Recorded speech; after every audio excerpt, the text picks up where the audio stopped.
আমার খবর। শান্তিনিকেতনের সোনাঝুরি জঙ্গল ও হাটকে কেন্দ্র করে ফের বিস্ফোরক মন্তব্য করলেন পরিবেশবিদ সুভাষ দত্ত। দীর্ঘদিন ধরে সোনাঝুরি জঙ্গল রক্ষা আন্দোলনের অন্যতম মুখ হিসেবে পরিচিত সুভাষ দত্ত এদিন সরেজমিনে সোনাঝুরি এলাকা ঘুরে দেখেন এবং জঙ্গলের বর্তমান পরিস্থিতি নিয়ে তীব্র ক্ষোভ প্রকাশ করেন।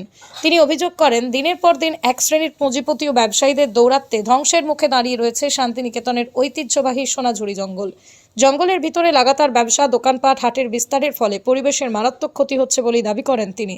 এদিন সংবাদ মাধ্যমের মুখোমুখি হয়ে সুভাষ দত্ত বলেন, যাদের বন ও পরিবেশ সম্পর্কে ন্যূনতম জ্ঞান নেই তাদের হাতে বন দপ্তরের দায়িত্ব রয়েছে। এই দপ্তর এখন বন রক্ষার বদলে অর্থ উপার্জনের কেন্দ্রে পরিণত হয়েছে, তাই এই বন দপ্তর না থাকাই ভালো। তিনি আরও অভিযোগ করেন, বন দপ্তরের মদতেই বনের জমি ধীরে ধীরে ব্যবসায়িক কাজে ব্যবহার করা হচ্ছে। জঙ্গলের ভিতরে যেভাবে স্থায়ী ও অস্থায়ী ব্যবসা বাড়ছে তা পরিবেশের পক্ষে ভয়ঙ্কর বলে মত তাঁর। সোনাঝুরির মতো সংরক্ষিত বনাঞ্চলের মধ্যে কোনোভাবেই হাট বা বাণিজ্যিক কার্যকলাপ চলতে পারে না বলেও স্পষ্ট জানান তিনি। পরিবেশবিদের দাবি, বহুবার অভিযোগ জানানো হলেও প্রশাসন কিংবা বন দপ্তরের তরফে কার্যকর কোনো পদক্ষেপ নেওয়া হয়নি। বাধ্য হয়ে তিনি পরিবেশ আদালতের দ্বারস্থ হয়েছেন। ইতিমধ্যে বিষয়টি নিয়ে মামলা চলছে বলেও জানান তিনি। এদিন জঙ্গল পরিদর্শনের সময় তিনি বেশ কয়েকটি জায়গায় গাছ কাটার চিহ্ন দেখতে পান বলেই অভিযোগ করেন। সেই সমস্ত তথ্য, ছবি, নথি সংগ্রহ করে খুব শীঘ্রই পরিবেশ আদালতে জমা দেওয়া হবে বলেই জানালেন সুভাষ দত্ত। তিনি বলেন, সোনাঝুরি শুধুমাত্র একটি হাট নয়, এটি শান্তিনিকেতনের পরিবেশ ও ঐতিহ্যের গুরুত্বপূর্ণ অংশ। এই জঙ্গল ধ্বংস করলে ভবিষ্যৎ প্রজন্মের কাছে কিছুই অবশিষ্ট থাকবে না। অবশেষে দ্রুত সোনাঝুরি হাট বন্ধ করে বনাঞ্চলকে সম্পূর্ণ সুরক্ষিত করার দাবি জানান তিনি। পাশাপাশি বন রক্ষায় সাধারণ মানুষকেও এগিয়ে আসার আহ্বান জানান পরিবেশবিদ সুভাষ দত্ত। না, বন দপ্তর তো মানে বন বন উঠিয়ে দেওয়া দপ্তর, বনটাকে বাদ দিয়ে দেওয়া উচিত। অর্থ দপ্তর হয়ে গেছে। বন দপ্তর নিষ্ক্রিয়।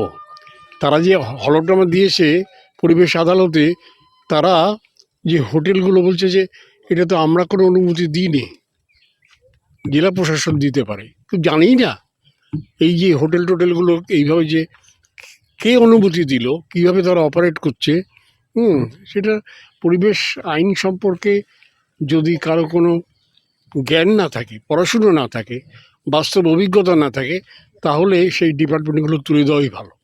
আমি জানি না এখন সরকারের পরিবর্তন হয়েছে, এরা কি অ্যাপ্রোচ নেবেন আমি জানি না।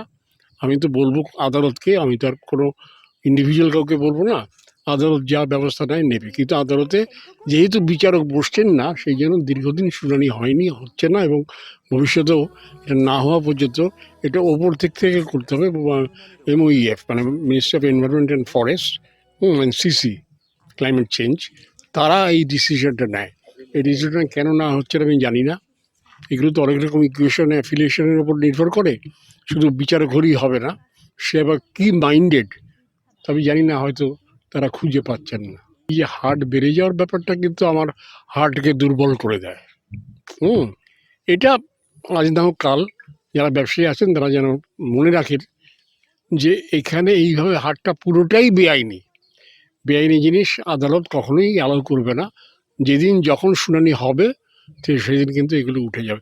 সরকার তো এর আগের ডিসিশন নিয়েছিল বলে আমি সংবাদ মাধ্যমে দেখেছি, তারা সেগুলো থেকে ফিরিয়ে যাবে। এটা হচ্ছে ভোট আর নোটের কাছে পরিবেশের পরাজয়।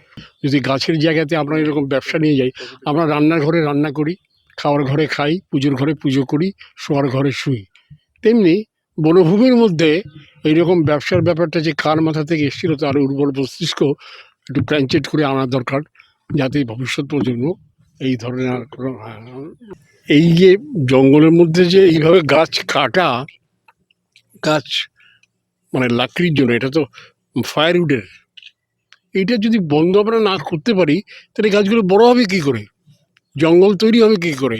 একদিকে মানুষ মানে বনাঞ্চল কমছে, সারা পৃথিবীতে কমছে, ভারতবর্ষে কমছে, আর এখানে তো মানে বনের জায়গাগুলো বিক্রি হয়ে গেছে, হয়ে যাচ্ছে 50,000 টাকা কাঠা। আমি তার তথ্য জোগাড় করেছি। সুতরাং আমি খুব ব্যথিত বোধ করছি যে সোনাঝুরির মতো একটা নাম করা একটা প্রোটেক্টেড, সেই বোর্ডও দেখলাম, সেখানে এই ধরনের জিনিস মানুষ যদি আজকে এখানে আমরা অ্যালাউ করি তাহলে কিন্তু এটা হবে হেরাকেরি, আত্মহত্যার সমান হবে। কোনো পলিটিক্যাল পার্টিও সেইভাবে সোচ্চার হয় না যে পরিবেশ আদালতটা কলকাতায় বসছে না, বিচারক নেই, কেন এটা হচ্ছে। সুতরাং কি হবে পরিবেশ আদালতে সেটা আমি বলতে পারবো না। আমি তুলবো এই যে ছবি টবিগুলো, আমি পরিবেশ আদালতে আবার একটা হলড্রামা দায়ের করে বলবো যে এখানে হচ্ছে, তুমি ইমিডিয়েট বন্ধ করার একটা আদেশ দাও। সোনার গহনায় গল্প বলে যাওয়া ভরো জুয়েলার্স, অনুপম স্পর্শের ছোঁয়া। মায়ের স্নেহ, কন্যার সাজ, প্রতিটি রতনে ভরো জুয়েলার্স। ভরত জুয়েলার্স, গুণমানের অঙ্গীকার, শান্তিনিকেতন রোড, বোলপুর। দেখতে চোখ রাখুন আমাদের ফেসবুক ও ইউটিউব চ্যানেলে।